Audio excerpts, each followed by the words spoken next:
We're at the UFC Performance Institute, and today we're going to be examining the submission skills of Brian Ortega, and specifically his chokes. The two phases of this examination are going to look at the high levels of technique that Brian possesses, as well as the forces that Brian can produce.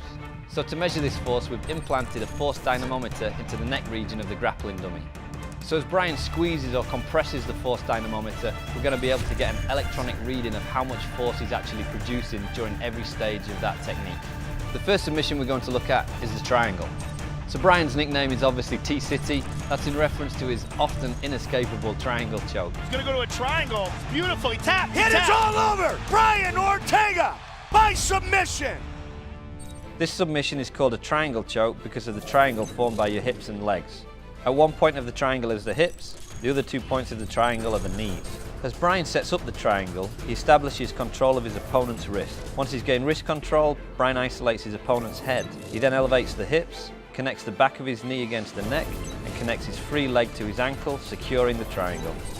So with Brian's signature submission, the triangle, he was able to produce 425 pounds of force, which is a little bit less than the bite force of a wolf, which has been recorded at 500. What a beautiful transition from choke to triangle. I mean, man, that was just a work of art. The next submission we're going to look at is the guillotine. So Brian has successfully executed the guillotine in 2 of his UFC fights. One against Cub Swanson and another against Renato Moicano. Not good. That's it. That's it. He was able to produce 365 pounds of force during his guillotine choke. So to put this into context, New England Patriots offensive tackle Marcus Cannon is 335 pounds. So the 365 pounds that Brian produced is basically the equivalent of an offensive lineman standing on your throat. When he gets a hold of your neck, it's over, man. He's shown that in all of his fights. So the interesting thing about choking techniques is that actually it's not always about the maximum amount of force you can produce, it's often about the direction in which the choke is held.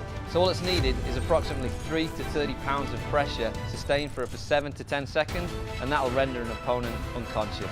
So what these results demonstrate is that Brian's technique, combined with his ability to produce force, make him one of the most dangerous submission specialists in the UFC. Brian T-City Ortega is still undefeated